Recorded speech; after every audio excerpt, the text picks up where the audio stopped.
IRMI or at UITM. One of these reasons is that it'll make it a lot easier for us to then ensure the next 9 hours that you're going to be with us, yes, 9 hours, is going to be a lot more bearable for you as well. So what I'm going to do is, Deming, if you can actually pass the microphones around, maybe you can just introduce yourself, perhaps a little bit about your background in the context of academic or in ethics or in RCR, and your role at UITM. Would you like to start? Yeah. All right, great. Thank you. Noritawati, Norita. I'm from Faculty of Electrical Engineering, but right now I'm at the Tech Transfer Office of UITM, known as Research Innovation Business Unit RIPU. My research area is in pattern recognition and artificial intelligence, focusing on gate analysis and classification. As I'm not in any of these. Right, but you're an active researcher, yes. And brilliant. Okay. Thank you. Cool.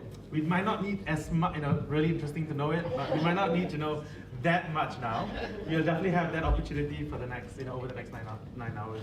Okay, very good morning. My name is Nurul Hamiza. I'm from Research Innovation Business Unit 2 and from the Faculty of Business and Management. Okay. And my research area is management. Okay. Hi, Assalamualaikum. I'm Nora Shikin. I'm from the Faculty of Medicine. I'm an embryologist by training. I'm also a member of the REC. Brilliant. Right. Hi, good morning. Assalamualaikum. I'm Farhani from Academy of Contemporary Islamic Studies. My research area is on halal and also medical device. Okay, I'm Prof. Chen, Director of Health and Wellbeing, IRMI member as well, one of the family members. My area is optometry, health sciences. Thanks. Great. Good morning, my name is Sohana Aiman from Faculty of Sports Science and Recreation, and my area is exercise physiology. Great. My name is Naadila. I'm EC Secretary. Familiar face. Hi, I'm Azlan Ismail from Faculty of Computer Science. I'm from IRMI 2 under Advanced Computing and Communication. I'm coordinator on, yeah. Fabulous, thank you.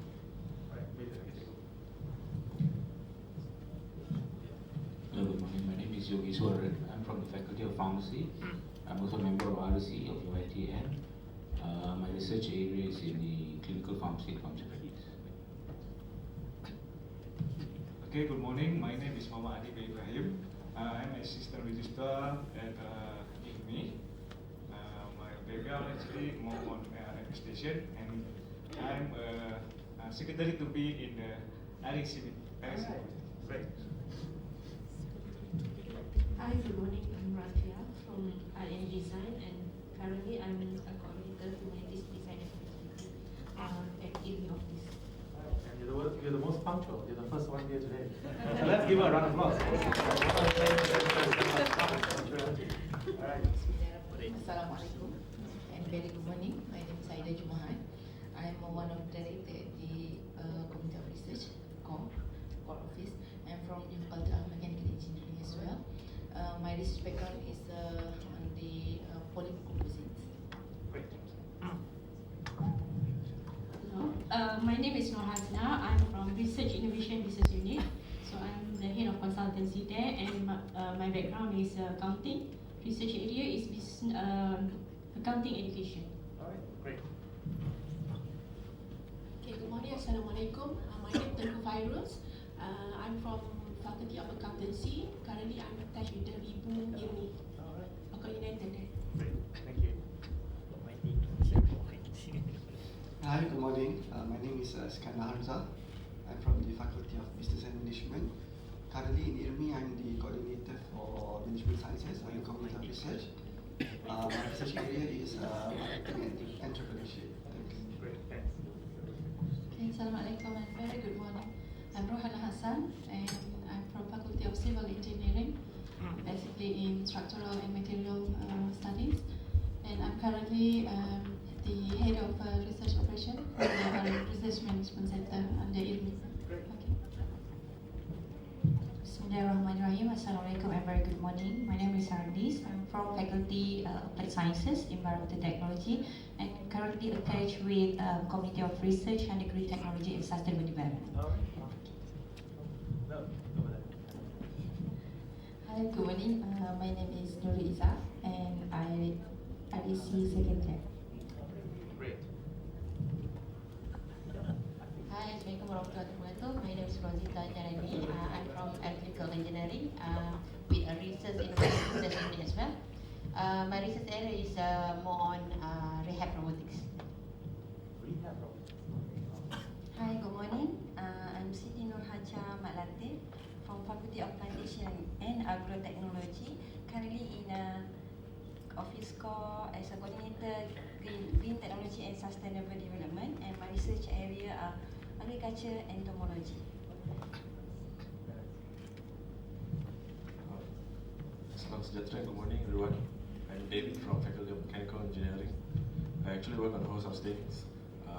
But related to this is psychoacoustics, and currently with our Research Management Center leading the international and private grants acquisition. Hello, Assalamualaikum. I'm Sarina Muhammad Yusuf from Faculty of Sports Science and Recreation. My area is exercise science, and my research basically on exercise therapeutic. Thank you. I didn't know exercise can be therapeutic. So now you know.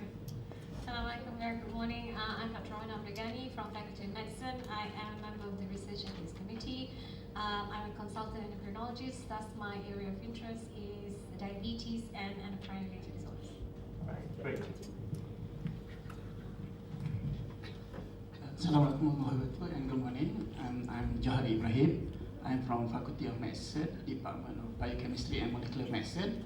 So I attached at IRMI as a coordinator for health and well-being. My research area is tumor microenvironment in animal model. Assalamualaikum warahmatullahi wabarakatuh. Selamat sejahtera everyone. I'm Hafizah Nawawi. I'm from Faculty of Medicine. I'm director of iPerform, one of the COEs, and my area of research interest in atherosclerosis and familial hypercholesterolemia.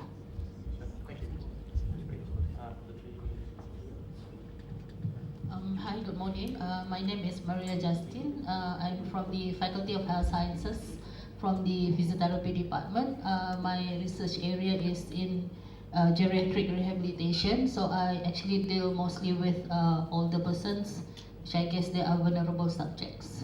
Thank you.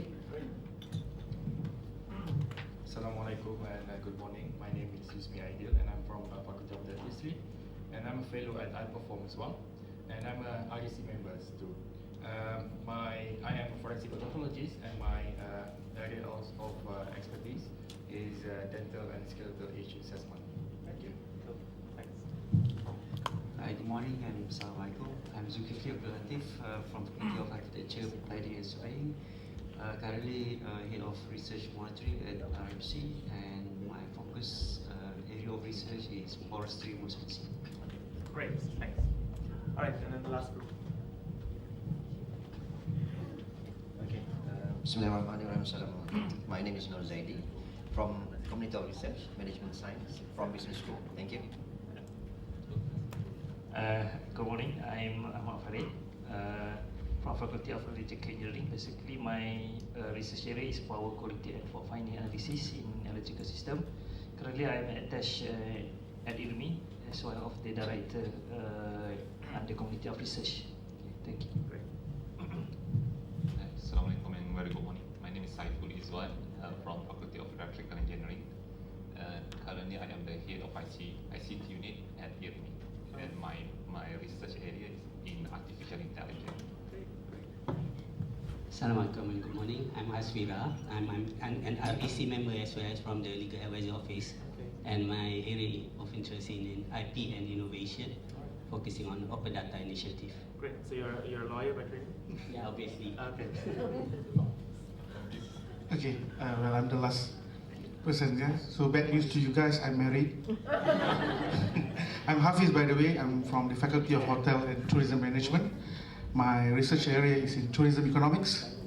and I'm currently the coordinator of research impact and visibility in IRMI. Thank you. Great. Okay, wow. So you probably know each other quite well, and so I'm really, really impressed by the group that Dr. Rashik and you managed to bring together.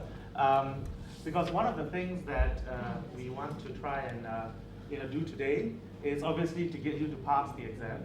But actually, to be honest, this collaboration with UITM and today, as Dr. Khalid mentioned, is extremely meaningful.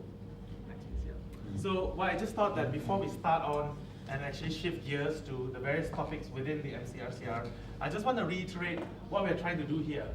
The objective of this one-day course, right? It's not the objective of that book. Of the course is we want to make sure that at some point, right, all researchers in Malaysia will be aware of and they will embody what is actually encoded in the MCRCR. And what we hope to do is to ensure that we facilitate your successful MCRCR certification. As Dr. Khalid had alluded at some point in the very near future, to access to the majority of public grants, especially from the Ministry of Education and the Ministry of Science, or Energy, Science, Technology, Environment and Climate Change, is that you would need to get an MCRCR certification. And those of you who pass today's exam will be the first individuals to actually qualify in the future, right? So when we say facilitating the successful MCRCR certification, what this means is that you actually attend at least one MCRCR course, which I hope all of you will stay on today, and also pass the MCR competency assessment, and we'll set it at 80%, right? Yeah, but you will see that it's a very simple book, and actually Datin Sarina told me ala kacang only about 2 or 3 pages, only things that she didn't know. Others she said she knows it really well. So if you don't get 80%, blame her. Huh? Yeah. No, I'm not. So the plan today is actually, to be honest, if you paid attention throughout the course, and actually Dr. Khalid has been very kind. In fact, as we were working together to develop the assessment, he kept saying, "Oh, Abi, you're so tricky," and he has made it. He himself has gone through all these questions and actually has helped us to make them at least, they're worded and phrased in a manner that if you paid attention and actually got involved in activities today, I'm certain that you will pass. But I think an important part of this is actually, once a pioneer, always a pioneer, and I cannot attest how, one of the reasons why we've collaborated with UITM and the why you are actually chosen, and it's quite evident, the group today is going to be very different from future groups when you run workshops, because you all have, expertise in a specific domain, but you also have that experience in management, experience in managing grants, and obviously within the ethics, dialogue. And therefore, I'm told that Prof. Nur Rashikin will organize a feedback later on. So I really appreciate constructive feedback, which means apart from I did an amazing job, actually what I want to hear is how we can improve this. Because as Dr. Khalid mentioned, this is going to be a snowball effect. We are hoping that many of you within this group will become trainers as well, and work together to disseminate, to ensure the whole group has that. And we'll go into the rationale of MCRCR shortly. One of the reasons why Dr. Khalid has collaborated with the Young Scientist Network, Academy of Sciences Malaysia, and in particular myself, Derming and Chai, is because we senior authored what is called the Malaysian Education Module of Responsible Conduct of Research. How many of you have heard about this? Yeah, I wanted to ask that question because clearly we don't do a good enough job in publicizing this. This is actually the, what do you call that, URL. It's free available, and if you want to buy the book, you can buy it from Academy of Sciences Malaysia. There are 10 chapters. They don't cover the whole spectrum, but one of the things that we have created is actually a teaching module that can be used for training of trainers in the education of responsible conduct of research. And this is about trying to get people to really understand why we do certain things that we do, and really appreciate how we can change our practices through greater knowledge and awareness. And I would like to just introduce, Doming's a molecular biologist at UN, and he's the head of the Science Integrity Working Group at the Young Scientist Network at the Academy of Sciences Malaysia. And Chai is the chair of the Young Scientist Network at the Sciences Malaysia, and she's a food microbiologist at UN. And that's why we are here today. So with any workshops, the workshops are only as exciting and as good as the participants, right? So the pressure is on you. A couple of ground rules I just want to reiterate is let's respect one another's opinions. I think one of the things about ethics is realizing what we don't know that we didn't know that we didn't know, right? So the only way we don't know what we don't know that we don't know, we know that, is by listening as much as possible and differing judgment. So really active listening, but also actively participating in the discussion. Minimize outside distraction. I'm certain every time you're on your mobile phone, my assumption is that you are trying to search for an ethical dilemma and contextualize what I'm actually saying. And then you have been amazing. I must say, give yourself a round of applause. I mean, for most parts of you were really on time, so that's fabulous. I think we can teach our Rakan RU a little better. I mean, and also pay attention to instructions. One of the things that we will do, because we have got case studies, so I just want to say, for things that I guess what I consider as lower ordered, which means that it's very obvious, we won't be repeating everything from the book. What we're going to do is that we're going to run case studies and activities and really try and engage.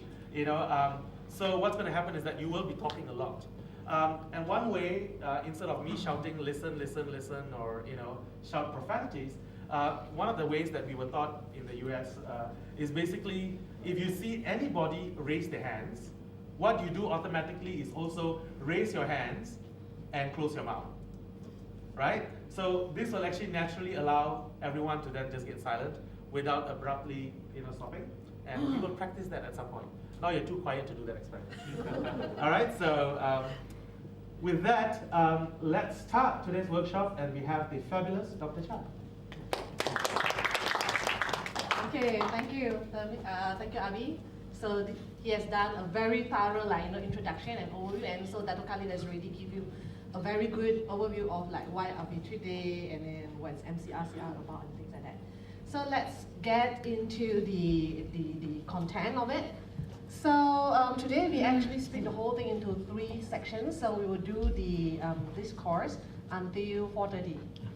Until 4:30, so there will be 3 sections. So in the morning, we will have section A, so which is introduction to MCRCR. So it's a very general, if you go through the book over here, so you have sections. So section A, so we will cover for 2 hours, and after that we go into section B, so which is the practice of research, and these will go until about 2 o'clock. So after lunch, and after that section C, so the last part will be Abi. So we'll look into the framework, so how to set up the committee and so on and so forth. So how to do the complaint and also. And after that we will complete and you will sit for your assessment. Okay, so that is the most interesting part. Okay, so let's get started. So in session A, so this is what we are going to cover. So we will look into the definition of science, what is research, and research misconduct, and we look into the factors that drive all this misconduct, give some example, and then describe the responsibility. And we will look into conflict of interest particularly, so as one of the major mispractice that you often see in research, okay? So we will do all of this not through the lecturing type, but you see that all of this that we stick on the wall, so there will be a lot of talking, there will be a lot of activity that you need to stand up and work on it. Okay, so let's try on something very simple. So science. So without looking at it, what is science to you? So all of you is doing science, right? So but what is science? So you can just shout out very briefly, do you understand about science? What is science to you?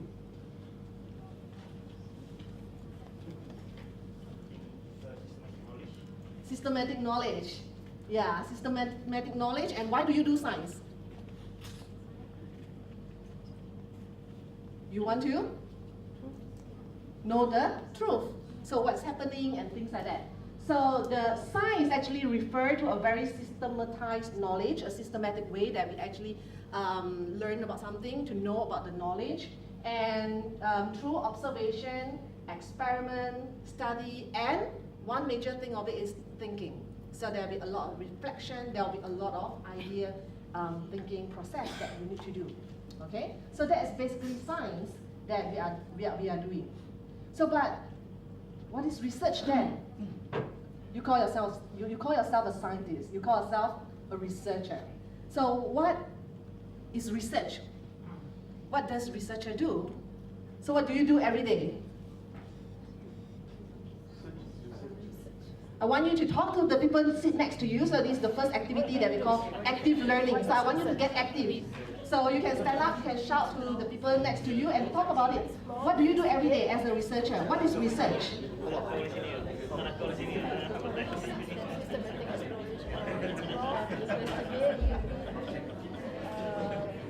Research what others have done.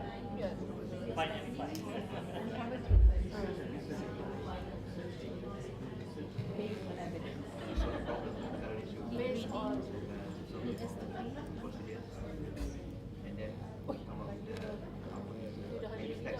So I'm going to ask volunteers to tell me what is research.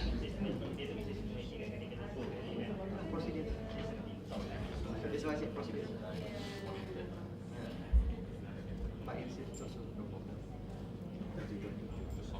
To solve problem, you need to follow the procedure and come out. Okay. Can we have this table to tell us what is research?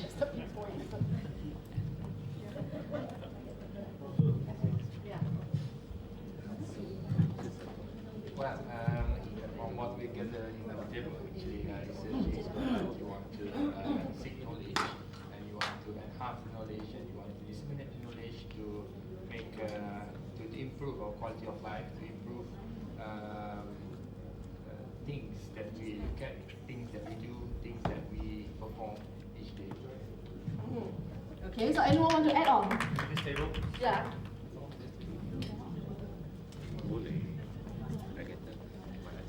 Perhaps solving problem to a particular phenomenon of interest that might benefit the public, the community as a whole. Thanks. Okay, so what do you do as researcher? What do you do every day as researcher?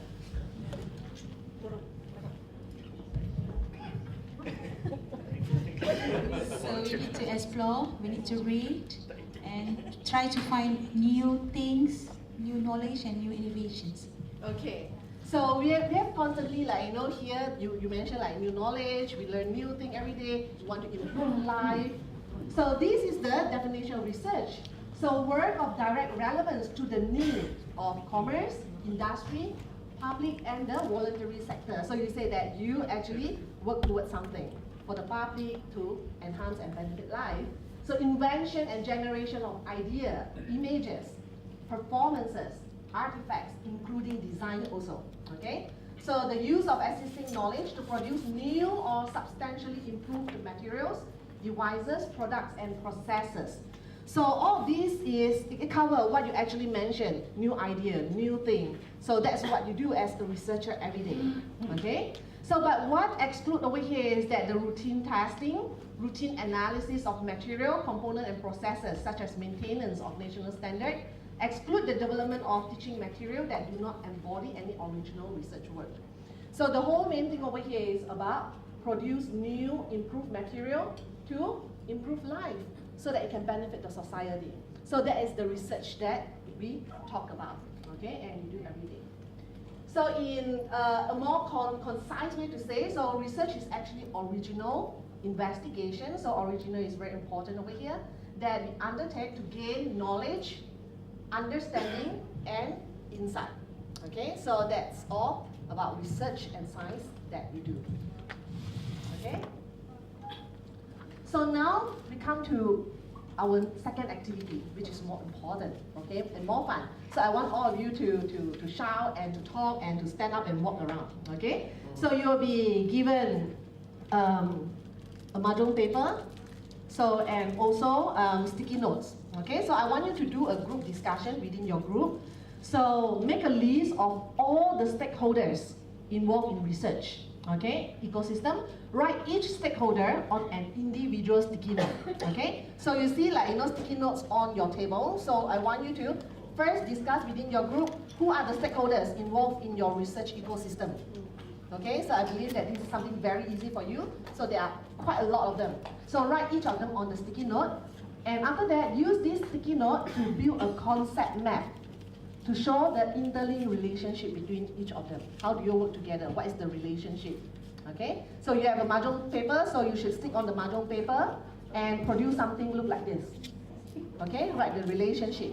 So you can make as complicated ecosystem as you can or as simple as you can. Okay, so but I want you to think about it. Okay, so after that we will invite some groups to actually present your concept map.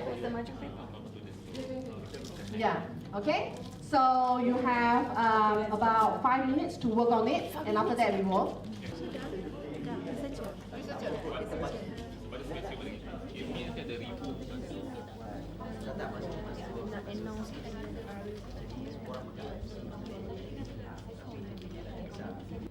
So research misconduct, let's look at research misconduct first. What is research misconduct under MCRCR? It includes fabrication, falsification, plagiarisms, as well as deception, and committed intentionally, knowingly, and recklessly. So that becomes research misconduct. Okay? So what is fabrication? Fabrication means that you making up data. You fabricate the data without doing it. So I do not know how they get it, probably dream, or probably like, they get YU. So it's just making up data, that's fabrication, okay, without doing the research. So it's definitely a wrongdoing, okay, so it's a misconduct. So nobody will tell you that, probably is right, okay, so that's fabrication. Falsification. So falsification is manipulating the research processes or changing or omitting data from your research so that it means something different or it try to mislead the readers. Okay? One of the very good example is like the negative data. Okay, so you have like, probably sample 500 patients, and then after that, like, the successful rate is probably like 80%. So, but then you try to make it look better so that it becomes 90%, you throw out some negative data. Yeah, so those outliers in the NIM.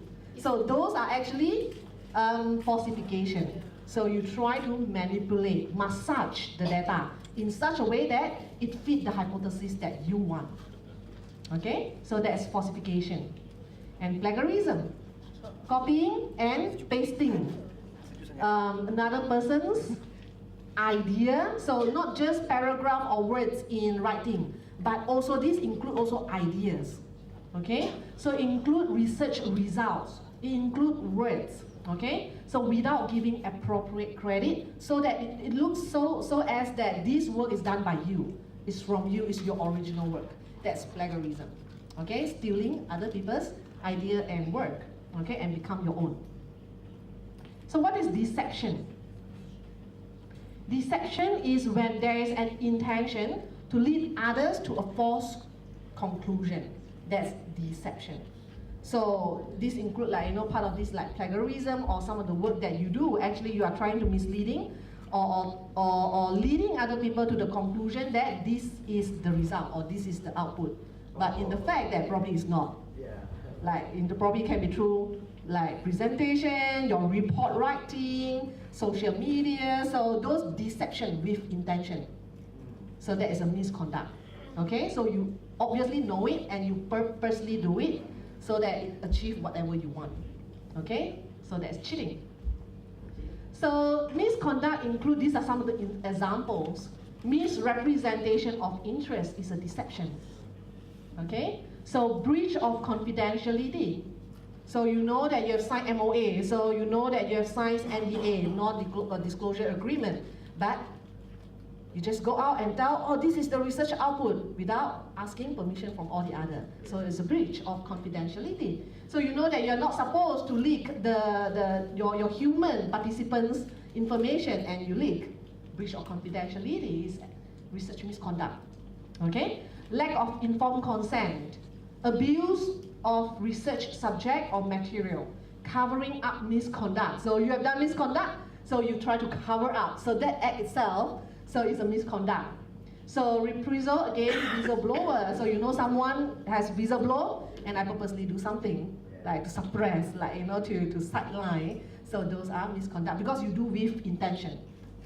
Okay, so that is the main thing, with intention. So inappropriate authorship. So the deception part of it.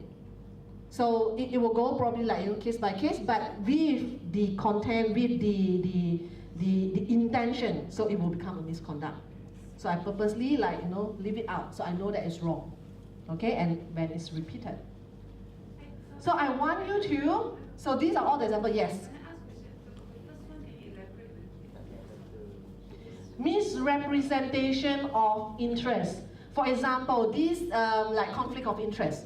So you know that you are like working with some industry, and then there's this result come up, and then you have got actually, like, you know, these findings and things like that. So but when you publish or whatever, you probably choose not to disclose. You tell people, no, they are not involved. So misrepresentation of interest. So there's a conflict of interest over here where later on we will look into it later on. Okay, COI. So remember, research misconduct over here with the definition. Committed intentionally, knowingly, or recklessly. So that will become a research misconduct. Okay? So it all comes with the intention. So I want you now, actually after looking at all of these, I want all of you to go to that wall, revisit the wall with example of irresponsible conduct or misconduct over there, and categorize the example there to either irresponsible conduct or research misconduct. Okay, so whatever repeated is okay, so you just, like, you know, put them over there. Okay, so everyone work together so you can talk, so you can move the things around. So to categorize. So everyone can get up and move to the wall. So you can argue, you can fight. So which belong to misconduct, which probably is irresponsible. So what is inappropriate authorship under misconduct? Why do you think that is under misconduct? So anyone think that it should be under irresponsible? There's no guideline. So anyone disagree, like inappropriate authorship? So are you talking about inappropriate authorship like the sequence of author, who become the first author, second author? So if that's the case, then should it be irresponsible or misconduct? Yeah, it's a grey area. Okay, so let's move it over here. Okay, fabrication, conflict of interest. So we'll look into conflict of interest later on. So we put it over here. Fabrication, data manipulation, misconduct. Okay, so NDA, no ethic approval. Is it from book? No ethics approval. So abuse power. So why is abuse power under irresponsible?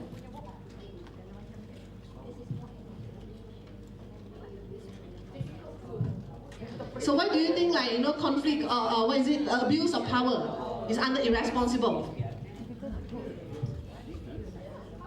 Who think that is under irresponsible? Probably you can probably, like, you know, explain a little. Yes. I think it's difficult to prove. It's difficult to prove. Okay, so it's difficult to prove, but what if you can prove it? That there's some evidence, like, you know, it's abuse of power. It's a long process. So, but remember, like, you know, it depends on the scenario, the condition. So, what is that case about? Like, you know, is there an intention? So you purposely do it. There's an intent. You have all the evidence. So then probably it can become a misconduct.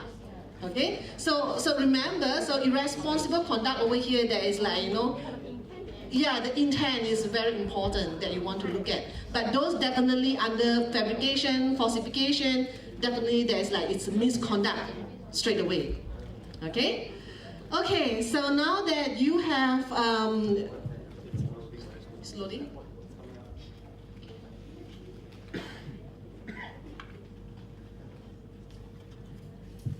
Okay, so until this part, do we have any question? Because we are going to move into COI soon. So conflict of interest is something a lot of people are asking, and it's becoming something very important, particularly with a lot of industry collaboration. So a lot of funding from the industry that we are receiving, and also in the role that we play. So as you can see in your, your research ecosystems that you put there, so you are playing a lot of role as a researcher. Not just doing research in the lab, not just teaching in the class, but you also is sitting in this committee, that committee, evaluating research grant and doing peer review, and probably sitting also in research ethics committee, in, I don't know, there are a lot more. So you have industry funding, you get funding from the industry, and then you publish papers. So how do you manage that conflict of interest? So when you sit in a committee to select winners of some science award, and you came across that's your student, how do you manage it? So is it a conflict of interest? What should you do? So it becomes something very important that everyone is talking about it. Okay? So, how is it? Still loading. Here we go.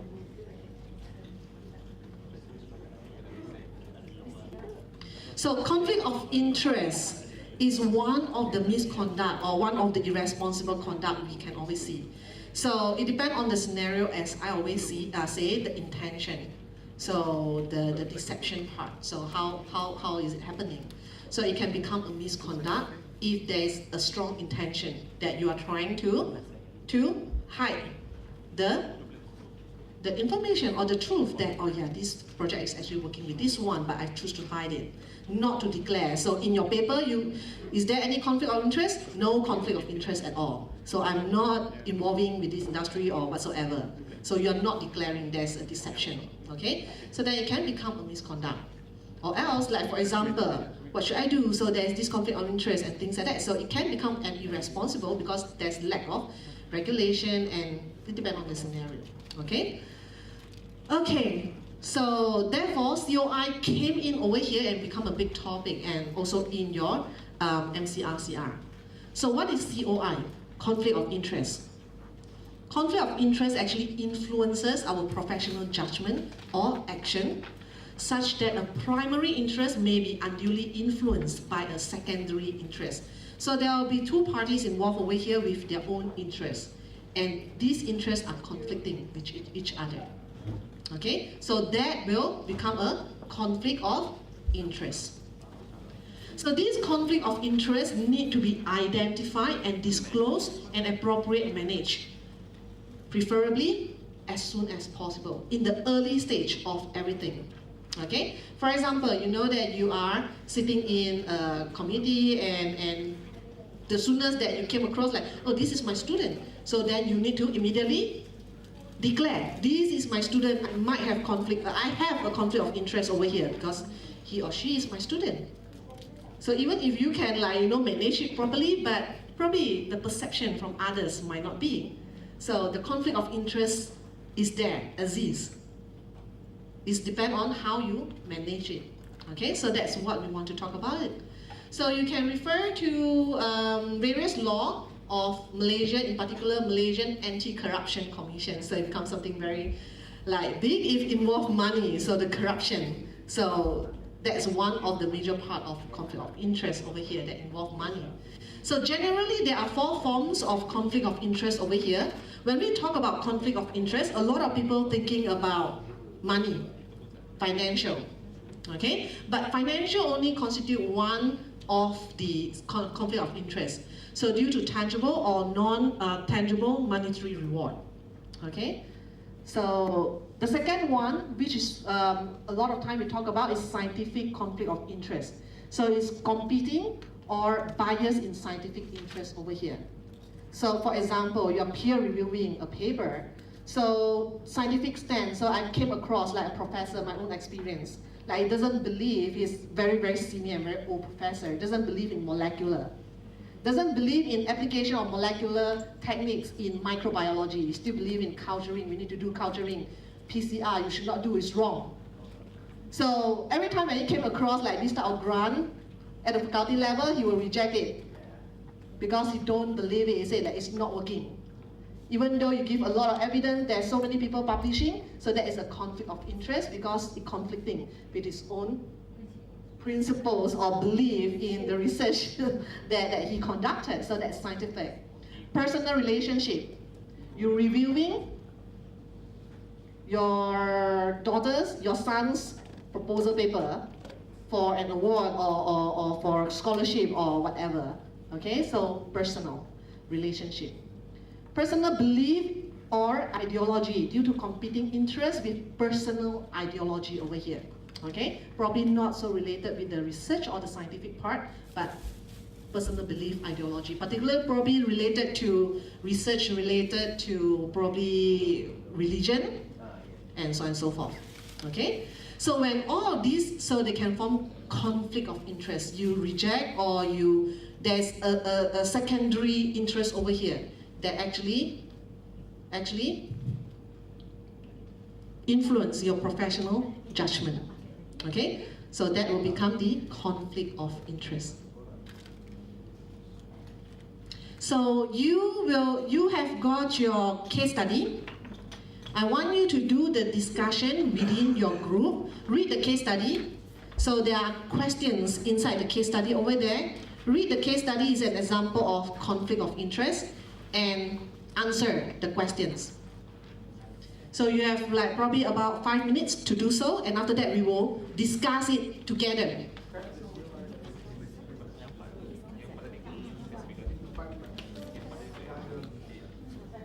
Okay, so can we start the discussion together?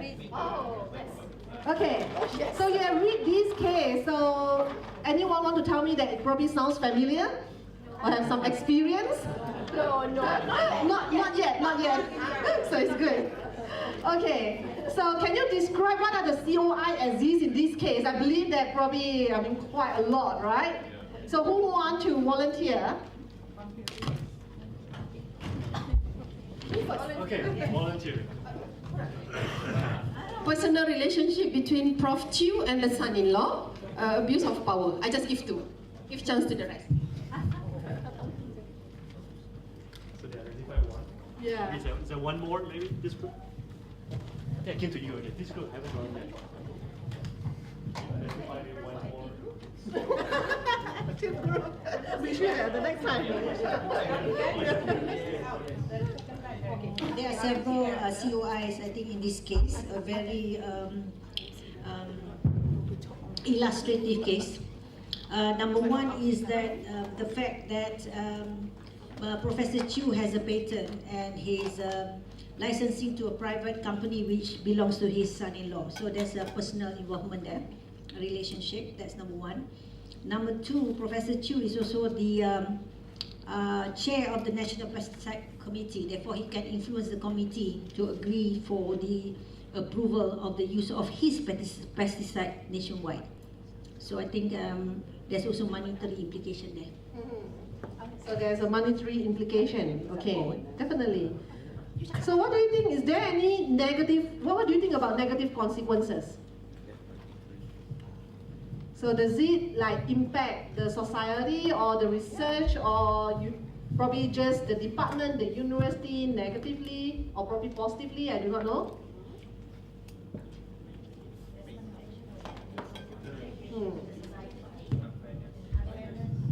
Fairness. I think one thing that we can share in terms of the negative consequences, the first, the product or the patent cannot be justified for the use at the nationwide. And of course, it will involve on the royalty of the patent itself, yeah, will be channeled to the individual accounts, yeah. I would like to add on, it shows that even the department is not really, not under a good state since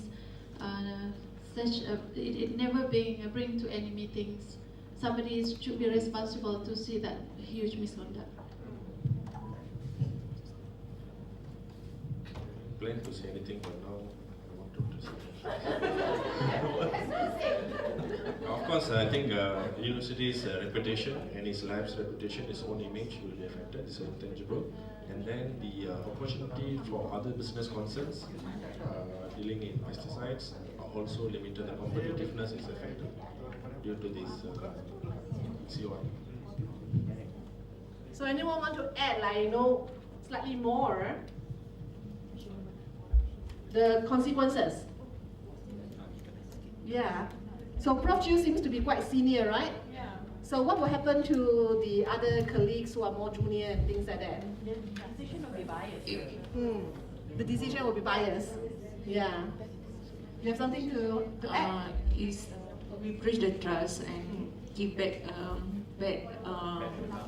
the session to the juniors. Role model, right? So Yeah, it's a very junior bad thing. researcher. Yeah, so someone will learn. Oh, since you can do something like this, so I can also. So I will learn. So there is a lot of negative consequences. So if there is this conflict of interest, as this over here, if you are Prof. Chiu, so how should you manage this type of COI? So,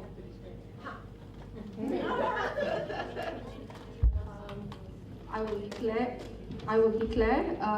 to the committee, or first I will declare to the RMC that for them to go for the patent and to do proper due diligence with the company so that it is fair. There's no other companies that will want to take it, and when the decision is to be made, I will be recused from the committee.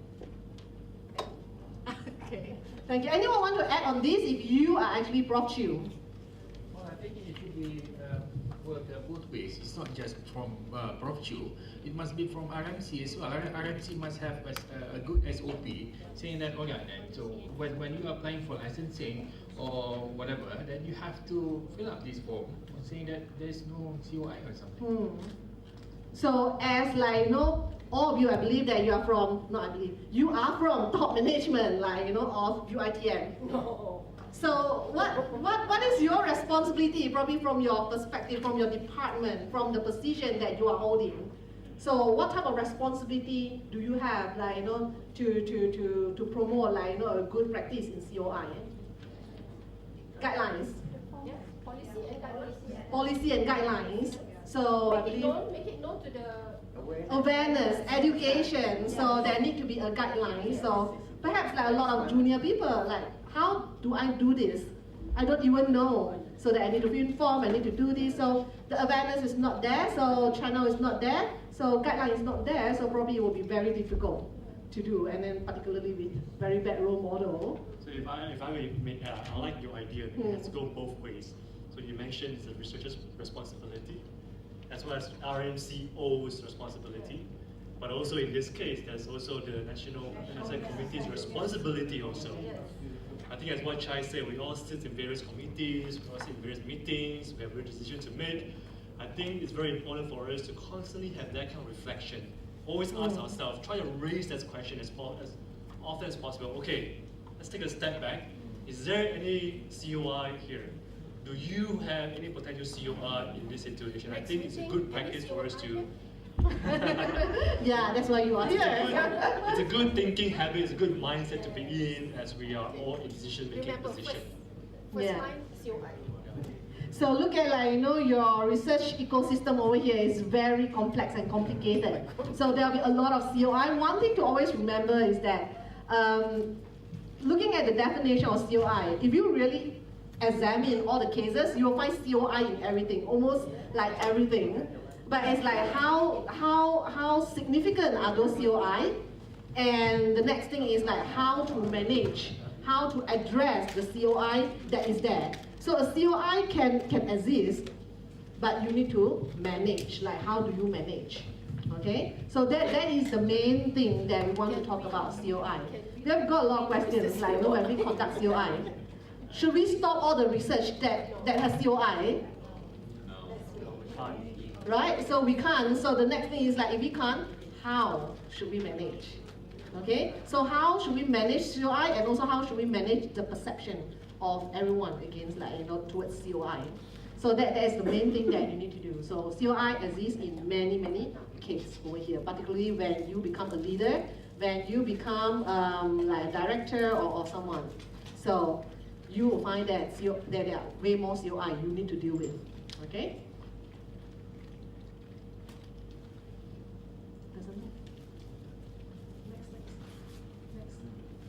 Okay, so we have looked at, like, from morning until now, so we look at all the example of misconduct. So you have created your mind map on these, like, very fabulous and very complicated research ecosystems that you have.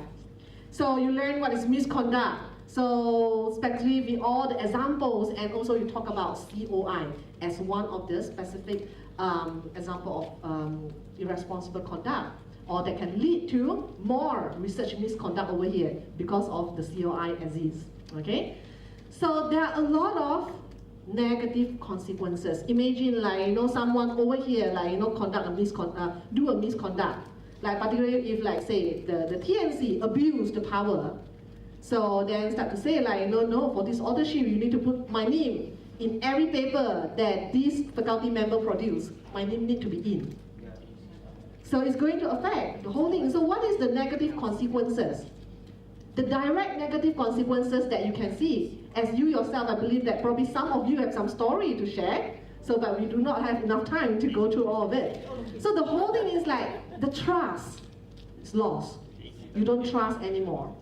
Okay, so when you don't trust, what will happen? When you don't trust, what will happen? It will affect your research, right? So it will slow down research, definitely. So it's going to affect the whole environment in the research ecosystems. Everyone becomes stressful. So everyone become like, I suspect that you're doing something wrong. So I mean, those things is going to have a negative impact on research progress, on scientific progress. So it's going to slow down. So when we look beyond, since, like, you have all the different players and different stakeholders over here, what will happen to your relationship with the industry? Now we are attracting industry to work with us. We are trying to get more research funding. Public are asking, taxpayers are asking, why do you need this money? So we should use the taxpayers' money to do on something that benefit them. Why should we give the taxpayers' money to researchers to do research? Industry said, oh, there are a lot of misconduct in your university. Why should I trust you? Why should I pump in money? So those are all the negative consequences. So a bad case, like, appear in the newspaper, everyone is going to be affected. Like, I'm from UM, so if you remember the case, the misconduct case from UM was a very huge one, right? So in the newspaper. So what is the consequences? I did not commit, like, but I'm one of the member of UM, so I feel like I got affected. So when we publish the paper to that journal, or UM, okay, we need to screen it more properly, more thoroughly. So the process takes longer, the perception of this university. Yeah, so it's affecting everyone, right? So the industry, oh, there's a misconduct, so what happened to the case? Yeah, so how would you, like, make sure that there's no misconduct in our collaboration? So is there any policy, is there any guideline, is there any do and don'ts? So eventually we'll see that probably more red tapes that all of us who do not commit need to follow. Okay? So there are a lot, this reputation loss of trust, not just among the researchers, public, industry, all your stakeholders, funders as well. It will affect how you get the money. So these in turn may result in various restrictions and otherwise acceptable research. So it will hamper the pursuit of knowledge and the progress of science. So eventually, so it will stop you from doing research because you get so frustrated. So difficult to get funding, so difficult to get the trust from other people, so difficult to collaborate. So why do I do research? So it will kill the passion, particularly of the young people. Okay, so those are all the consequences that you can see, not just a small one, but it can go beyond whatever you can see. Okay? So those are the reasons why we are here today to learn MCRCR. There is a need to have some education and awareness among the researchers. So let's look at the research integrity. Something from you. Sure. All right, thank you, Chai. So I'm gonna go elaborate a bit more on what Chai has just presented. So we can spend the last an hour or so, talking a lot about misconduct, plagiarism, irresponsible conduct of research. But I would like us to put us in a different mindset. Think more of what we should be doing. What are the values? What are the principles that we as researchers should uphold in the way we do research? And if you looked at many guidebooks, they have different lists of values and principles. And in MCRCR, the book actually uses the document published by the Europeans in 2011 and updated in 2010, and they listed 8 different values. Obviously, it's not limited to these 8 different values. As you can see here, we can all agree that honesty is one of the keystone values that we should uphold. When we talk about fabrication, falsification, plagiarism, people are being dishonest when they do research. Therefore, honesty is very important. Objectivity, I think Chai mentioned about COI. Sometimes conflict of interest can affect our objectivity. We become biased. We play favoritism, right? So again, objectivity is a very important value that we should all uphold. And I'd like to spend a bit more time on number 6, duty of care. You seldom hear this term called duty of care. Now, what does it mean? I think for those of us here sitting in the ethics committee, there will be maybe a very common terminology for you.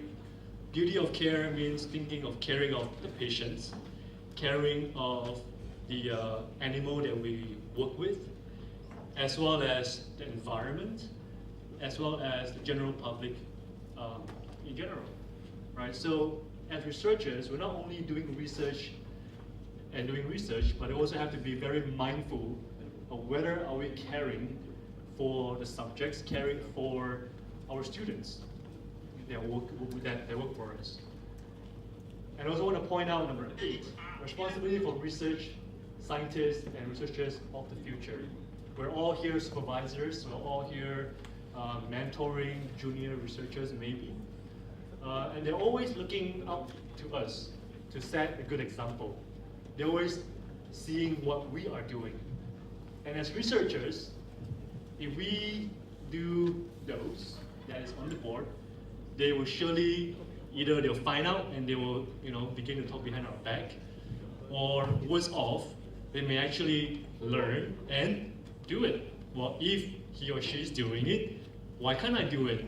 Right? If he or she do this all the time, must be okay, right? So I'll do it also. So I think that is a very important thing to think about, a very important values and principle for us to have is that, we're very focused on research, at the same time we have to think about the kind of values that we pass on to the future generation of researchers.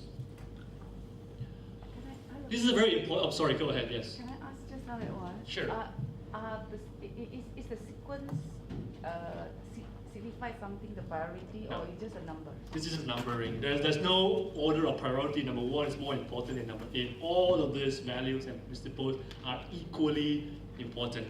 And as you think about all the research that you do in our next session, right? Think about what we do as a researchers. All of this are applied at the same time. So it's not one is more important than the other one. Thanks for raising that question.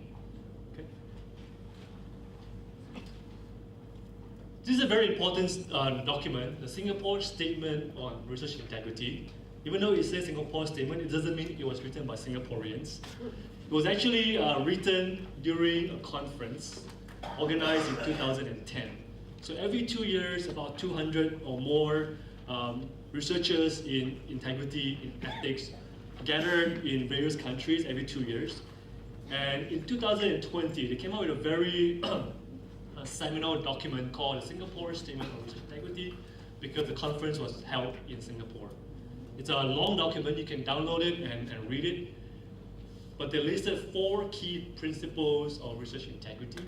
As I mentioned, honesty in all aspects of research, accountability in the conduct of research, professional courtesy and fairness in working with others, and finally, good stewardship of research on behalf of others. So if you compare what is written here and the 8 items here, there are a lot of similarity.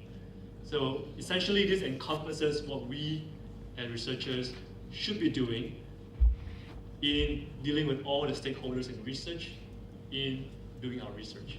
Okay? So who should be promoting this? Who should learn about research ethics and MCRCR? Right? It's everyone in the everyone, right? From the university's management to the students and people who are in the funding agencies, maybe those in those journals, editors, peer reviewers. Every single person has the responsibility to be familiarized with the guidelines as well as the principles of research ethics. And we all have a role, right, to ensure that the research ecosystem is well protected, there's trust being built inside, right? And therefore, whether it's in management, in monitoring, whether it's in evaluation, the values that we talk about today should be applied in various stages of our research. And I'm gonna switch gear a little bit to give you a bit more background about MCRCR, and this is in the book also. As Dr. Khalid has maybe briefly mentioned, that there was a committee called National Science Council established a few years ago, and MCRCR was endorsed by National Science Council back in 2017. And the MCRCR is a collective effort of various stakeholders. You have the people who wrote MCRCR, and they engage various reviewers, various top-level scientists in Malaysia to go through the document and to improve and work on the document. And particularly, there was a one-day workshop in 2016 where more than 100 scientists from Malaysia gathered to look through this document. And I think Abi kind of mentioned this early this morning. What is the rationale and what is the purpose of MCRCR? In a nutshell, we can summarize that the purpose of MCRCR is to ensure that all Malaysian researchers and all research entities are committed to integrity and accountability in the pursuit of science. The principles that we have, the things that we do, thinking about our purpose and commitment, and it is for all of us here, not just here in this room, not just in UITN, but all across the whole research landscape in Malaysia to embrace and to adhere. So with that ends this first section, section A. Okay, so now I'm going to move on to the middle section of MCRCR. The first section that we look at this morning talk about very big ideas, big concepts. What are the values? What are our roles in this ecosystem? Who are the main players in the ecosystem? These are all very big ideas. But now we're going to go in deeper into looking at what we researchers do day in, day out as researchers. What is or what are our functions? What are our roles? What do we do on a daily basis as researchers? So in this section, as same as in MCRCR, is titled Practice or Responsible Conduct of Research. And we're going to look at a spectrum of various issues that many of you have already brought up this morning, but we're going to go in deeper in looking at some other aspect that hasn't been discussed yet. So we have 5 learning objectives between now and lunchtime. So I hope to keep you awake and excited as we go through these 5 learning objectives. The first one is to look at the responsibilities of PIs, the principal investigators, in managing a team. We all have a team of researchers. We are not working all alone. And at the same time, we also have collaborators. How do we manage and how do we work with collaborators? And in proposal writing, this is very important because we all need funding to do our research. what are the best practices in handling a proposal? How about research data and resources? Right? We talked about data manipulation and fabrication. There are other aspects of data that we will talk about later, and other resources, for example, funding. And last but not the least, in addition to individual researchers like us, what about research entities? What about funders? What are their roles in promoting, excuse me, in promoting research ethics in research? Just give me 1 second. The Morocco is too tasty, I took too many. Should I have took the last bite? Wherever you get it, I want to know where it is. Okay, so these are the five learning objectives. Now, just now, Chai took you through an exercise of using mahjong paper and work as a team. And I would like to start the same way, since you're familiar with it, so I'm sure you'll be able to pick this up very quickly. As a group, I would like you to draw a flow chart to depict the entirety of the research process. Where does it start? Where does it end? A flow chart of a process. And I want you to draw the flow chart on a piece of mahjong paper, a fresh piece of mahjong paper that we're going to go around and give it to you. What I would like you to think about in detail, what are the aspects, what are the things that we do in what we call the research process. I already give you a clue in my learning objective just now, right? So incorporate those and think a bit more about what you do.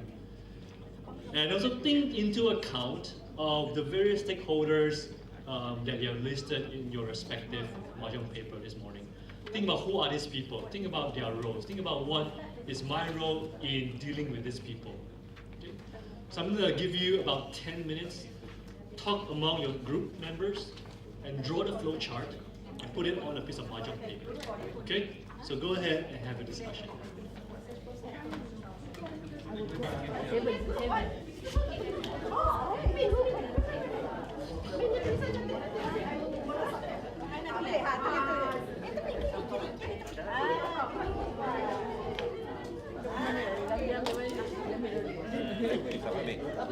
This mahjong paper. So who's going to present? Okay, we are from which group? Group 5, yeah? It's too cold, it's very freezing, oh my god, okay. I volunteer because just want to warm myself. So overall, that what we have discussed, we have 4 phases that involve in the research research process. Yeah, we started with the identify the problem, which is it will involve the stakeholders in gather the the problem from netizens, from the citizens, or the community itself, and which this is where that the idea will be brainstormed and developing the research gap and so on. Yeah, and at the phase 2. This is where that the proposal will be developed and involve the grant applications, identify the researchers, the parameters, method, the ROI, so that it must be fulfill the stakeholder of the, for example, funder, and probably the institute, the agencies. Yeah. At the phase 3, we agreed. Yeah. Where it will involve the research operations, which include the data collections and also data analysis. Yeah, it can be very detailed on here. And at the phase 4, this will be focused on the expected research outcome, where the final research report, wrapping from the finding of the research itself into publication, IP, patent, and also can be like focus group discussions with the community. So everything that we have to do, it should be back to the community, where this is where that we is a kind of like closing loop, the process. So any additional information from the, I hope it's no, it's very complete. Let's give this group a big hand of applause. Are you a clinical research? Phase 1 is very clinical research in phase 1. Thank you so much. Yeah. Thank you. Anyone group want to share their very interesting flowchart? Anyone want here? Any group volunteer to come up here, maybe to show us your flowchart? Or you can stand there and show us your flowchart. Group 7, come on. Okay. Oh, I think they don't want to go. I think they presented last round, maybe. Oh, they did They were the last, and now they were the first. Okay. Yeah. So we'll give this group a chance to present. Sure. Okay, let's bring the.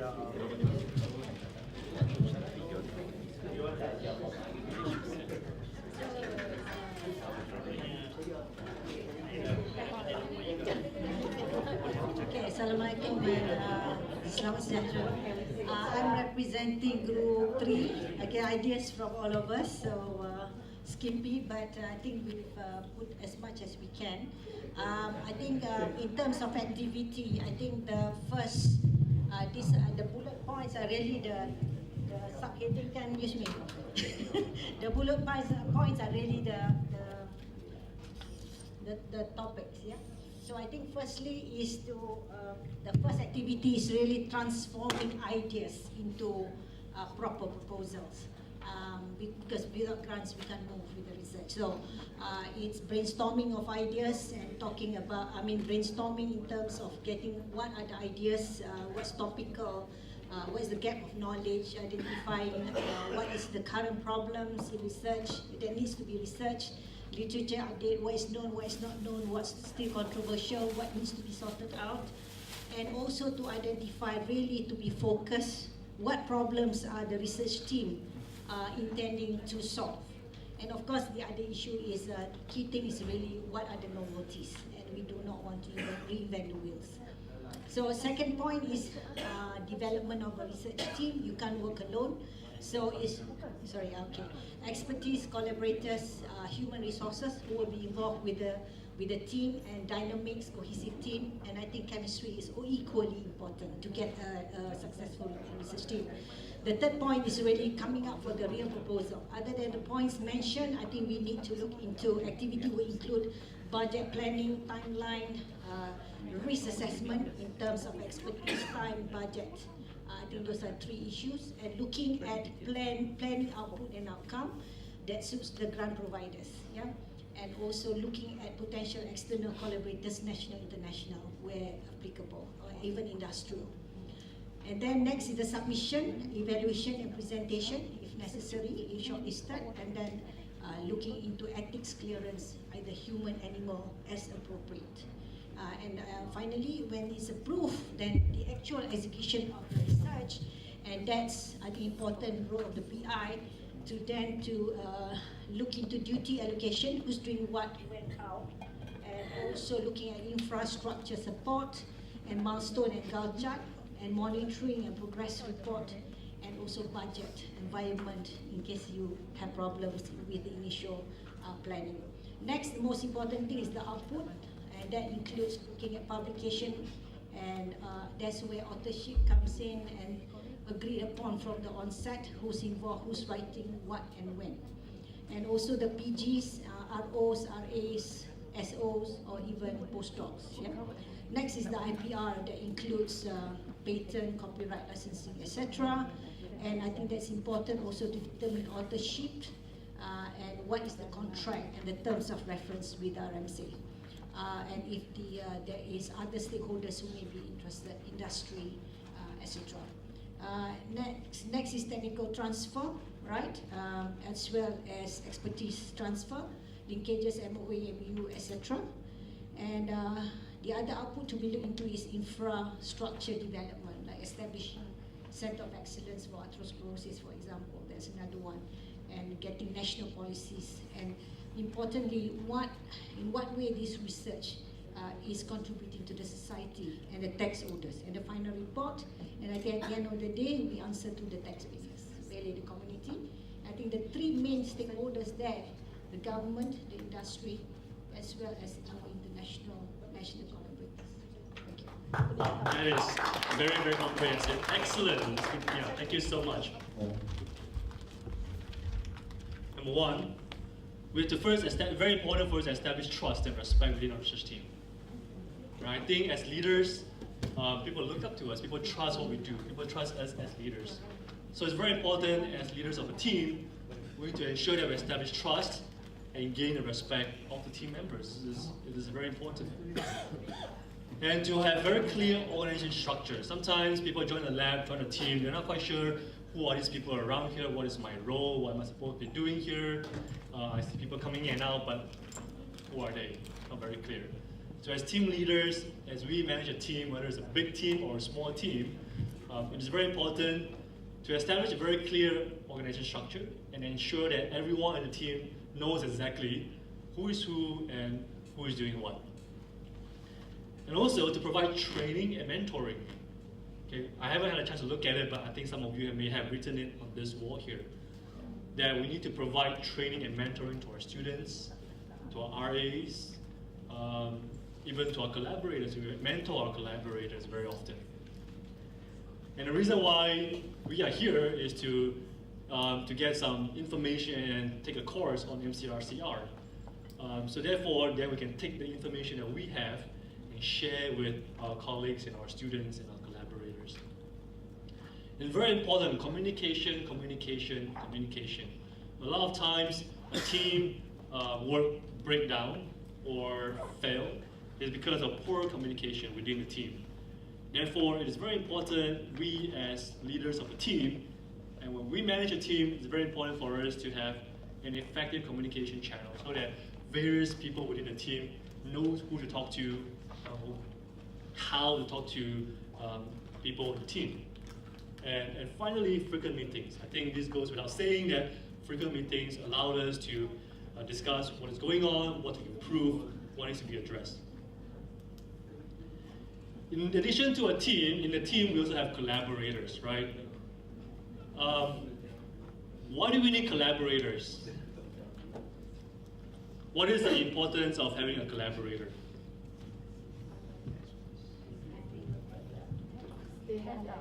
They have expertise, what else? Core experience, what else? Share resources, anything else? Strength, because strength in numbers, right? Excellent. I think we all here have collaborators that we work with. It could be our former PI, it could be a colleague. It could be between two people. It could be between a small group of people. It could be between a large group of people. It could be between industries. It could be between universities and the industry. It can be between us and community. It can be between us and the government. So there are very, very different forms of collaboration. And being in a team of collaborators, we all have something that we can give and gain from this collaboration. We all have a role to play as researchers, as I mentioned before, to design and put ideas into the research, contribute to data analysis, contribute to report writing. We share fundings, we share materials, we write grants together. We share output, especially if you have a paper, or intellectual property, or a product. And something that Chai mentioned earlier, which is conflict of interest, because we have people that represent different entities, something I'll touch upon in my next few slides, that conflict of interest, like it or not, is going to be there when we involve many people and wear many, many hats. Sometimes you'll find people who contribute materials or funding in on itself may not constitute as a research collaborator. I give you some money and I just don't care anymore. Or come use my equipment, use my lab.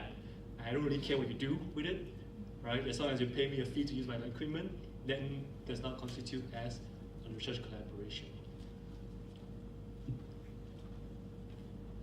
So, as we collaborate, right? There are certain best practices that we need to do. What I would like to do is, within your group, think about your collaboration. Think about your collaborators. Why was that collaboration successful? Why was that collaboration unsuccessful? Think about your own personal experience. And if you may, share within your group. You don't have to name names. If you're someone that you admire a lot, you can name that person. Why is that person such a good collaborator? I'm going to give you a quick 3-4 minutes in your group, discuss in your group why was it successful, why was it unsuccessful. Okay, good collaborators can identify many of the qualities in here, right? I see some of you were nodding. I think you can identify with the qualities that you appreciate, or maybe you encourage that with your collaborators. One of the things that MCRCR strongly encourage is something called a written agreement. Okay, it's encouraged to have a written agreement signed before commencing a collaborative research. It could be a very formal MOA or MOU. It could be a letter. It could be some sort of pledge, right? And it could be between individuals or affiliation. And this are what are the things that may be included in your agreement between you and your collaborator. Who is who, how you're going to use the funds, how you're going to manage the people, how we're going to share the IP, the royalty, and the commercialization product. Okay, so MCRCR highly encourage to have a written agreement. Hope better if it's at the beginning of a research. If not, you do research and realize, yeah, I haven't talked about IP yet. Who owns what? Okay, I haven't talked about funding. Who's going to manage what funds? So it's good to start that conversation in the beginning of your research. And this is what I alluded to just now, affiliated institution. What does that mean is that any formal or official meaningful connection of a researcher or a group of researchers with an institution, whether it's the funding agencies, entities, or place in employment. Why is this so important? As we mentioned over and over again, because we researchers here, we have many, many roles. We have many, many hats. We may be, a grant reviewer for MassTech or MOE. At the same time, we are RMC director. At the same time, we are group leader. At the same time, we are collaborator. So we all, and it's encouraged, right? MCRCR said that it is good, it is okay, it's usual to have that. But what happened is that we need to be very upfront and clear about it. We have to, if there's any conflict of interest, we have to make sure that we actually declare and say, oh, by the way, this is what my conflict of interest potentially could be in this situation. So be aware of the many hats that you wear. Be aware of the institution that you affiliate to. And when you do your research, think about the implication of your association with those institutions. Okay? Aha! This is one of our either most favorite or least favorite part of doing research. Some of us enjoy it, some of us really hate it, which is to apply for grants, right? To get money, you have idea, now we need support to do the research. And I don't want to go through the details every step. I think all of us here, as leaders of an institution, are very familiar with this process. You go through the funders, there's a review process, and then you may have many, many review processes. You may be kicked back and have to revise it and resend again. I think we all can share that joy and pain of going through the process of applying for grants. The joy of getting funded, the pain of having to resubmit over and over again. All rejected, that would be a very, very sad day. Now, I won't make us do this, but just think about this. We all write proposals. Some of us here may have written so many proposals. We're very expert in writing proposals. Some of us here might be new in writing proposals. I want you to begin to think about what are the best practices in writing research proposal. When we write a proposal, how should we write it? What does a good quality research proposal look like? What should we do and what should we not do when we write a proposal? Anyone here want to share? Shout out here. What should you do in writing a proposal? Or we'd like to do, what should you not do? Sometimes it's more fun to talk about what you not ought to do. Right, what should you not do? Go ahead. Yeah, it's just one word, do not copy. Pardon? Do not copy. Do not copy. Okay, so it's about plagiarism, right? Maybe idea plagiarism. You steal someone's idea and put it in a research proposal. Okay, what else? What should you not do?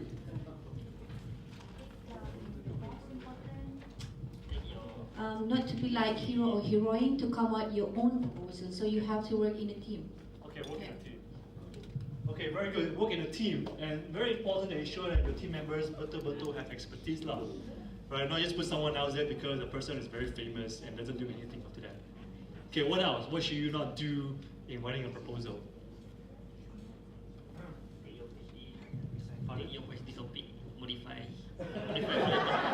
Well, it's actually modified a bit and become a proposal, even though you maybe completed a thesis already. Wow, okay. Kisah benar ke? Okay. Okay, he's got a question. Okay, go ahead. No, I just want, okay. Yeah, sure. One more. Don't over-promising. Yeah, absolutely. Sometimes we say we have very high ambition. It's good to have ambition, but sometimes you have to be very realistic with our ambition. What else should we not do in writing a proposal? Just repeat. Oh, please share with us. What did you say? Don't over budget.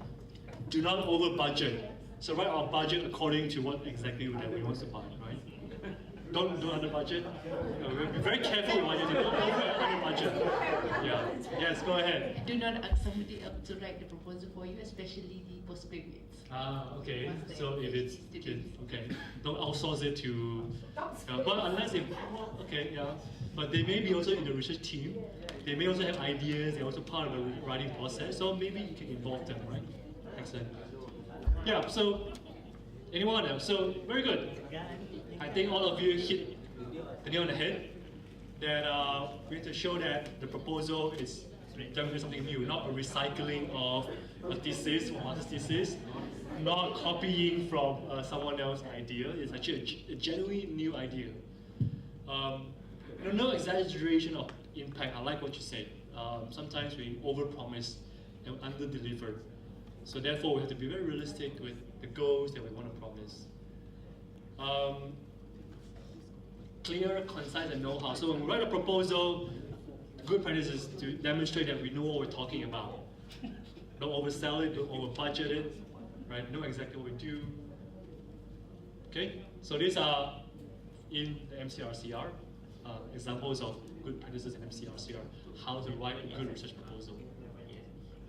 A few more, I talk about budget already, I talk about research personnel, you invite a collaborator, please make sure the collaborator has the necessary experience, not because the person is famous and can give you a grant. The methodology has to be well written, and many of you are heads of institutes, so ethical and safety considerations also very important, that if you do animal research, make sure you stipulate how you're going to handle animals or human patients, and also how you're going to do data analysis, how you're going to store your data. So now you have your money, okay? Institution authorities approve it, ethics say go ahead, RMC say go ahead, funding agency here's the money, you may begin to do your research. And as we're gonna look at it this evening, is where we either publish it or use it in a report or in a policy, or commercialize it, IP, develop a product. Right, that's where the research ends. For writing a report, so you have a start and end. So now we're going to look at the start, and this evening we'll look at the finish line. And we're going to focus on mainly these three areas that we're going to manage. Research personnel, we kind of already mentioned beginning when we talk about managing our research team. So I'm going to skip through this and talk about funding. We all have money to do our research. We must be very careful in the way we spend our money. We must be very prudent and accountable and reasonable and do not waste the money. The money we're given by the stakeholders, it does not really belong to us, right? It belongs to the stakeholders who fund the project. So we're accountable to the funders who fund the project, whether it's industry or the government. And because the funding came from outside, we must follow policies and guidelines set by the funders and make sure that we follow what they stipulated. And very importantly, this is a very, very big no-no. You may go into MACC if that happens, which is do not use the fund for personal gain, right? The misuse of fund for your own personal gain, to fund your own family's vacation, for example, right? right? You may be in trouble if you do that. And obviously, funders always require reports. After reports, they want to see where's the progress, how we spend the money. So this is what we as researchers need to do in managing fund prudently and properly. What about equipment and facilities? Some of us here may have a lab, equipment. And also, again, very important to make sure that we use equipment in accordance to SOPs, in accordance to regulations. We have to also ensure that the equipments are well maintained.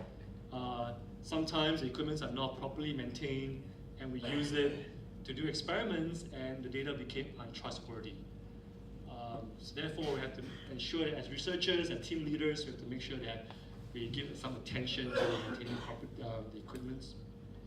And also very important that our research personnel, from students to science officers to research assistants, are well trained how to use the materials and equipment, especially if those equipments are risky materials or harmful materials or equipments.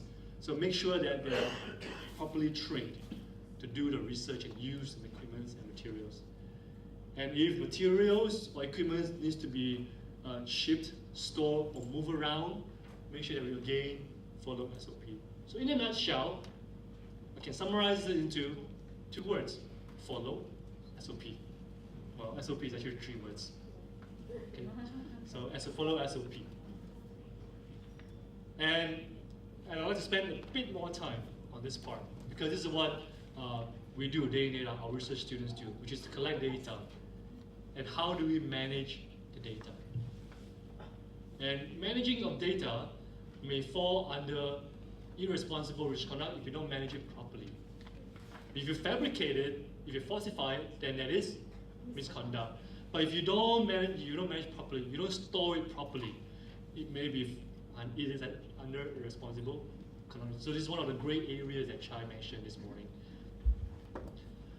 So data, as you all know, are factual material necessary to document and support research finding. It could be an image, it could be a diagram, it could be a survey question, it could be a photograph of animals or people. You may have different data that you collect, and you may have different ways that you store data. But how many of us can relate to this emotion? Where you sit there and say, Alamak, where is that piece of data? When did I collect it? Where did I store it? Huh? I don't know where it is. Right? I think if we are truthful to ourselves, it happens to all the best of us. Right? Where do we store the data? So in looking at data, there are multiple areas of research data that we can talk about. For example, in how to collect data, how to share data. But we want to focus more today on how to store the data. In MCRCR, it's stated that data has to be stored in a sufficient manner, relevant and appropriate, and very importantly, it has to be secure, safe, and retrievable, especially if the data concerns confidential or sensitive information. Maybe it could be due to data that is of national security, for example. Data that contains extremely sensitive information, like location of certain thing, that you don't want the public to know where to find it. Okay? You have to protect it. At the same time, you have to comply with professional, ethical, and legal standards. For example, in general, data are stored for 7 years. In some research, data are stored for 15 years. In some research, data are stored indefinitely, forever. You have to keep the data forever. So this is something that we have to think about when we collect data, right? Before we collect data, we have to begin to think about how we want to store it. Whether it's password protected, whether it's backed up. If it's nowadays we store data in the cloud, in our thumb drive, bring around. Is that data secured in our thumb drive in the cloud system? So let's think about how we're going to manage our data properly in terms of storing it. It is important because at the end of the day, you're going to share the data, you're going to write a report, you are going to publish it. You want to make sure that you can find the data to justify your funding, your findings. If, for example, someone wants to replicate your experiment, they say, can you please show me how you did it? And you can't produce it, then you may be in trouble, right? Especially if reviewers ask for those raw or primary data. And intellectual property, you know, so many people fight who discovered this first, who came up with the data first, right? If you don't have a good story to prove that you are the one who discovered this, you are the one who did that, then you may have a lot of intellectual property dispute if data are not stored and shared properly. So now I want us in the next, very quickly in the next 5 minutes, to put on a different hat. Just now, we put on the hat of researchers as the PIs, as the team leaders. Now I want to switch gear a little bit to think about us as management, as research entities, right? As a head of institutes, head of the center, as well as funders. If you are in a funding agency or you play a role in providing fund, reviewing grants, I would like us to now put on those hats. In MCRCR, it doesn't only focus on we as researchers, but also focus on what the entities should do, what the funders should do in promote responsible conduct in research. So we're going to spend the next 5 minutes to think about our roles as research entities as well as funders. As entities, we have a few roles to do. Number one, we have to ensure that we establish clear and balanced policy. Research entities, management, our role is to set guidelines, to set policies, to set regulations. So we have to ensure that we have a way to handle misconduct properly, something that Avi is going to talk about later in the evening, how to deal with breaches, how to deal with misconduct. We have to provide good guidelines on how to manage funds, how to manage equipment and personnel. At the same time, provide guidelines on how to do collaborative research, what to think about in IP, how to protect your intellectual property. And I think this is also a very key, which is as research entities, as leaders of an institute, we have to be very conscious about promoting responsible culture in our research team. How do we do that? First of all, ensure that everyone follows the regulations, provide good support so that the members of the institute are clear of the guidelines of what you should or should not do in terms of misconduct and irresponsible conduct of research, and provide training. Encourage your students to attend courses, encourage them, or if you're an entity, organize MCRCR, right? Organize an ethics seminar or workshop to encourage everyone to be more aware and be educated in responsible conduct of research.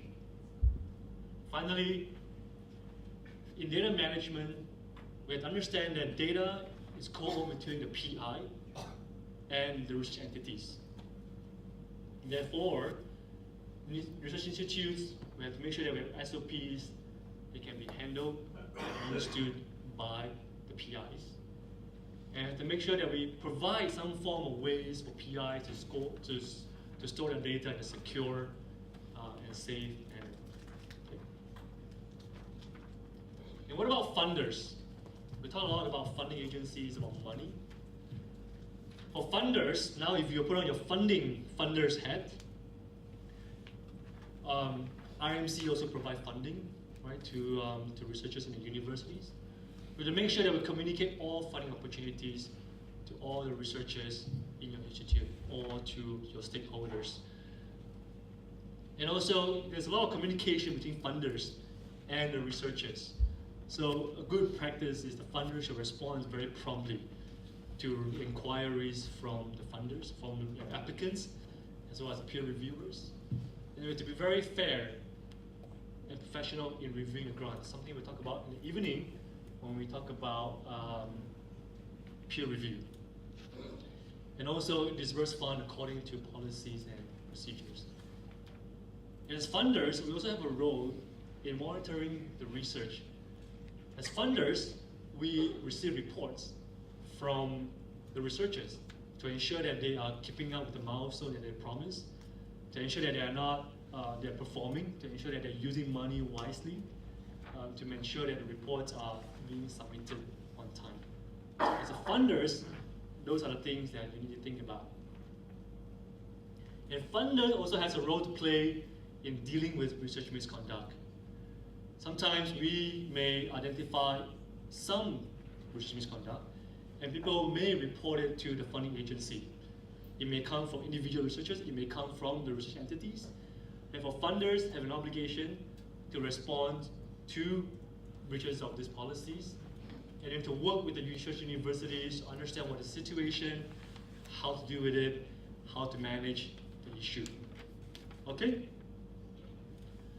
So, in the remaining time that I have until lunchtime, my colleague is going to pass around a case study. It's a rather long and complex case study with a lot of nuances, a lot of complexity built into it, because we really want you to think about the case by putting on different hats that we talk about as a researcher, as a funder, as a leader of a research entity. What I would like you to do is to read the case quietly on your own, and then when the team members are ready, discuss the 4 or 5 questions associated with the case study.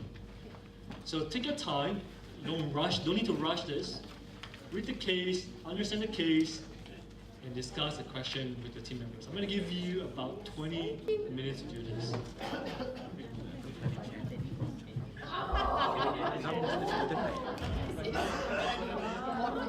Okay, so now we're gonna, if I may ask you to stop your discussion now, so that we can come together and hear each other's answers and your thoughts. What we're gonna do is that Chai is gonna go around and walk around and pass a microphone to you. If you have something to say, just raise your hand and a microphone will come in front of you. I know some of us here have the tendency to be the first to share, and it's fantastic. But we also want to give chance to people who have not. I'm not looking at anyone. We also want to. We also want to give, encourage people who have been quiet to maybe take this opportunity to share your thoughts with us. So we're going to go through each of the questions. Question number 1. Let's talk about the good things first. What do you think of Prof. Zaid as a collaborator at the earlier stage of his working relationship with Dr. Azim? Anyone here would like to answer that question? Just raise your hand and I'm going to pass the microphone to you. You would like to share? Okay, at first, Prof. Zaid seems like a good mentor. He spent many hours with Dr. Azim to develop the proposal and also advise Dr. Azim. He seems like a good mentor first, before he sway.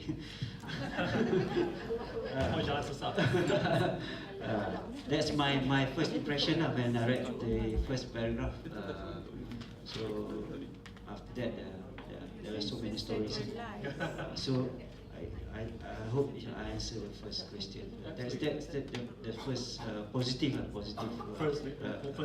First as a senior researcher, as a professor, so we are good example. Good example. Anyone else want to add something to what you just said? In what way Prof. Zaid displayed good example in the earlier stage, at least in the first paragraph of this case? Oh, right there. That's the first question, right? Yes. What I can see about the character of Prof. Zaid, it seems like he's the persons that know the game of how to apply the research.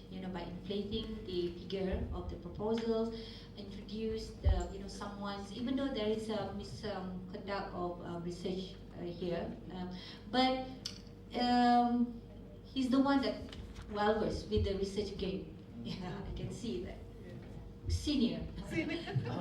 Someone has been in the game for a very long time. Well, sometimes it's good for someone who actually know the process. Someone who can be your mentor and tell you this is, do it in the right way, lah. You know, someone who knows the ropes, the line, to guide you around. Anyone want to share your answer with question number 1 before question number 2? Okay, if no, question number 2. What are the responsible practices displayed by characters in this case study? It's a lot, so we're going to limit to 2 or 3 per person. If you want to raise your hand and share your answer. Anything doesn't have to go in order of written in this case study. Anyone want to identify the irresponsible conduct or misconduct?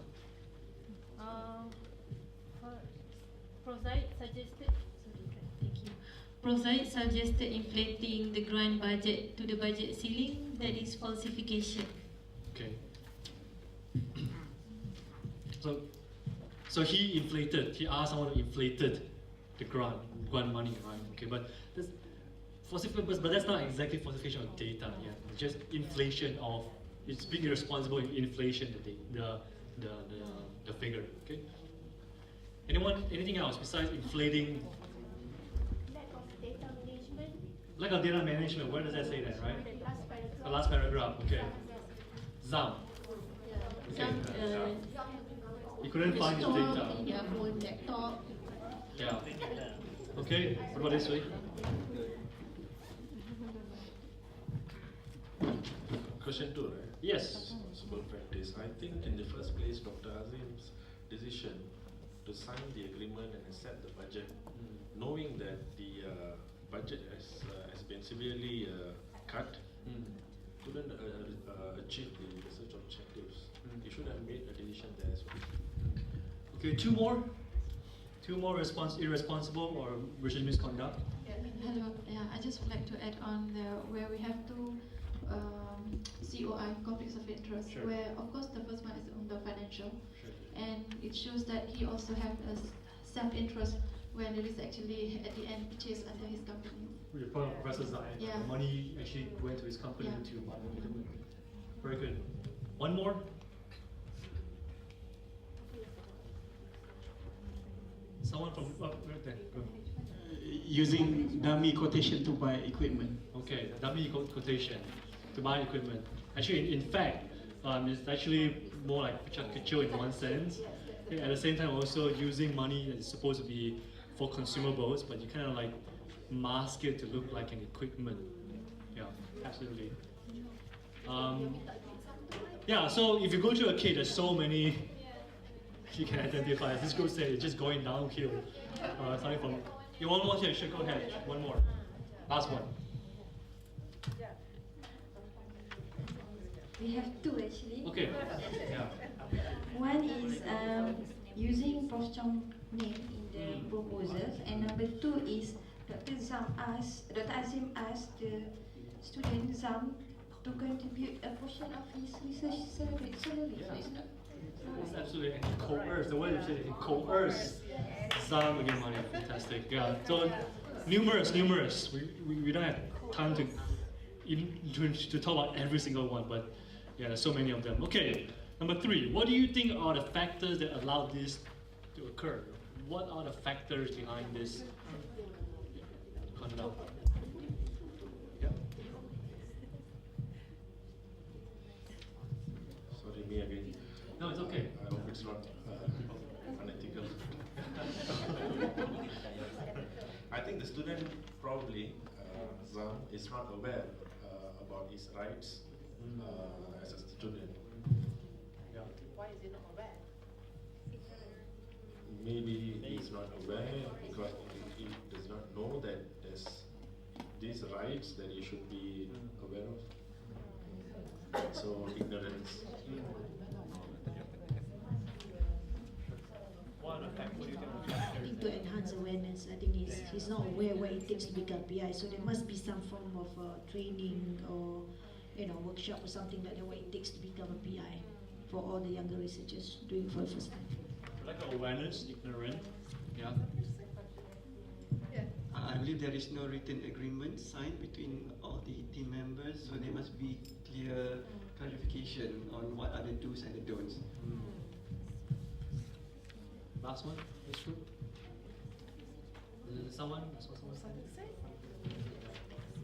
So maybe lack of confidence among the young researchers that he has to use the senior to get the grant. Use a senior. Very good. Good answers. Number 4. Could the mismanagement of fund be prevented if Dr. Azim applied good proposal writing practices from the beginning? Could this be avoided? And he has to go and coerce student for money, do a pecah kecil. Could it be prevented?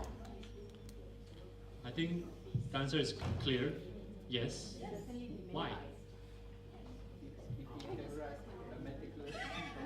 Yeah. Go ahead. If he can write a meticulous proposal and consists of scientific rigor information, so it can make sense. Yeah. I would think that Dr. Azim has already started on the wrong footstep because they already inflated the price, and that probably have already set a bad reputation on itself, and that means starts like slashing all the budgets beyond its capability to deliver objectives. So yeah, I think the reputation is already damaged in the first place that caused all this trouble. Now you start on the wrong foot, and then it's going to continue worse and worse and worse from there. Like keep digging and keep covering the hole. Okay?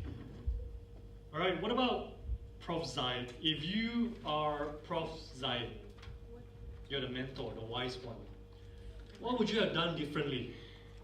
What would you do differently? And if you're Zam, you're a student, what would you have done differently? Now we think about the responsible way of doing things. Sure. For the equipment solution, I think Prozac should advise alternative solution. For example, try to find in other institutions about the equipment, or seek help, not just by cheating. I think cheating. Find ways, maybe someone else may have the equipment that you can actually use. Okay. What else can you do? Sure. I think Prof. Zaid should have become a good mentor to Dr. Azim, whereby I think he should have advised Dr. Azim to write a good proposal and also to encourage him to stand on his proposal when the budget was cut, to justify on the objective to meet according to the budget allocated. And also I think he should have advised Dr. Azim to have a regular meeting and also agreement between the research members. Yeah, you're right, because it says here, Prof. Zaid took a back seat when the grant was given. Completely hands off and just do everything, and then was much later then say, oh, how is it now? So I think if Dr. Zaid, we have to pay a bit more attention to, since we're in the team, we have to be part of the team and really be more attentive to it. Excellent. What about the ZAM? It's a bit tricky, you're a student. Now you are a ZAM. What would you have done differently if you're a ZAM? The boss come and say, give me the money. Come on, this group hasn't shared yet. Any volunteers in the group? You want to go ahead? Sure, go ahead. I think Zam as a postgraduate student, first he should have gone through his handbook as a postgraduate student, or his rights as a postgraduate student. So what is role and responsibility? How is the welfare has been taken care of? So there won't be any misconduct or mismanagement of the student itself. Thank you. Anyone else will respond? If you're a student, you're a ZAM, you feel helpless, or you feel like, if you feel that, then I will come to you. Okay, actually ZAM should have taken another actions by informing the management, the department, saying that he has been monopolized. So he should claim his right as well. Okay, understand his right. Is there a whistleblower protection? I will be worried as a student. Yeah. Sometimes students felt stuck. They don't know what to do. Right. Go ahead. Oh, yes. Of course, ZAM should back up their data, okay, so that they save the data first, And then also maybe RMC or the supervisor could advise them on the SOP on what to do, on how to save the data and all the information. Right? Anything else? Correct. Yeah. So on one hand, dealing with the coercion, and you're talking about ZAM's management of data, right? How to protect, how to save the data properly. Excellent. Very good. We're gonna take questions 6 and 7 together. Okay. So I'll put on the hat of a research entity, research management, as well as funders. What are our roles? Or what could have been done by the research entities as well as the funders to prevent these kind of things from happening? Our favorite word today, SOP. Office. Well, maybe for the top managements, they can start off with the awareness workshops. Yeah, educational workshop for seniors and also the juniors. Well, somehow even the seniors were not aware with the SOPs, isn't it? And for the funders, I believe that they should really explain, justify about the budget cuts, and also make sure that the fund will adequately, we say, follow the RO. I believe that the issue is that when the funds were slashed, clearly shows that the research cannot be, cannot be operationalized, and therefore it should stop there rather than accepting and doing a lot of things. Yeah? That's my point of view. Thanks, very, very good. Anyone else on the funders? Shouldn't just slash without giving any justification? Allocate more money. Allocate more. Don't we all wish that? True, right? Allocate more money. Allocate more money. Yeah.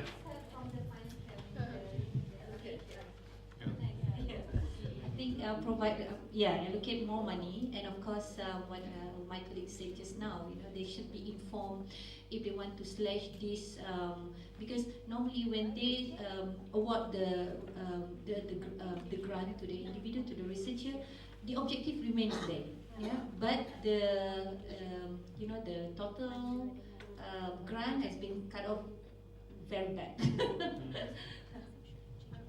I would like to add that the funder should actually allow some changes on the objectives accordingly. Like if we apply for 2 objectives, it could be 1 when half of it has been cut.